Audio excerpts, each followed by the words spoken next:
Hello, I'm Tom Herbert, the business editor of Accounting Web. One of the new challenges for finance directors and CFOs has been the introduction of the new duty to report legislation that's come in from the 6th of April.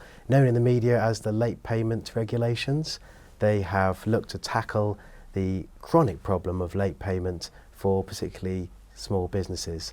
So with me to discuss this is Steve Roberts, the Sales Director, SMB for Concur. Hi Steve. Hi Tom, thanks for chatting. No problem at all. So Steve, what are the duty to report regulations first of all? So the regulations come into play are for any company who meet two of the following three criteria.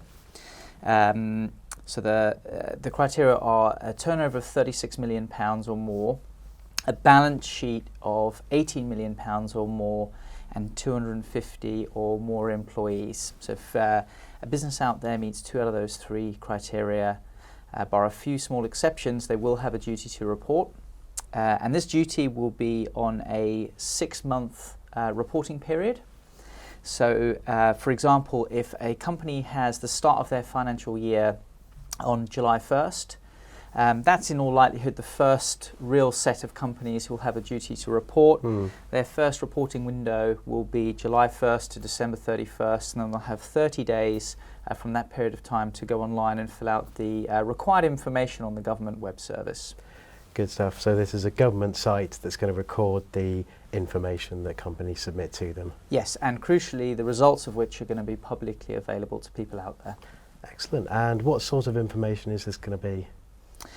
Yeah, so the information is broken into a couple of different sort of sets. There is narrative, which, for example, a company will need to describe the processes that they have in place to handle disputes or exceptions in their payment process. There is also a number of statistics that a company will need to provide. So, for example, they'll need to report on the percentage of payments that were not made to suppliers within agreed terms across that 6-month reporting window. They'll also, regardless of the payment terms, need to report on how many payments were made to suppliers in less than 30 days, between 30 and 60 days, or more than 60 days. Excellent. And there was also a bit on sort of technology as well, or how you record invoice capture, as it were.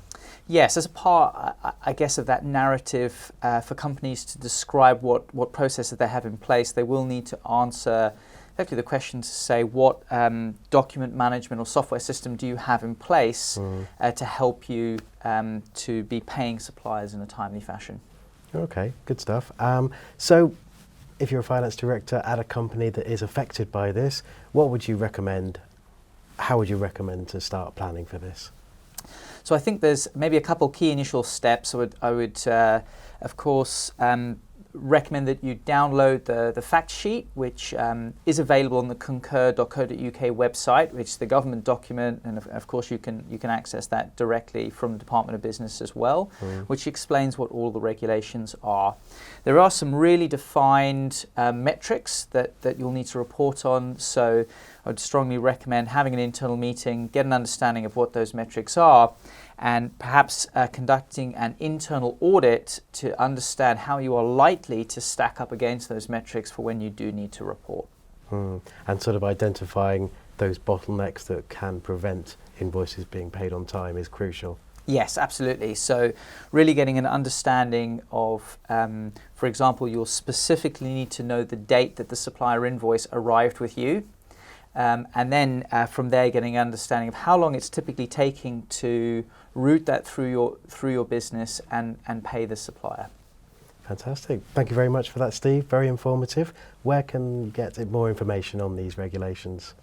So concur.co.uk will have a copy available for any companies out there who would like to get some more information. So if you go to our website, they will be able to supply you with that. You can also go directly to the Department for Business website, and there's a PDF available that explains the duty to report on payment practices and performance.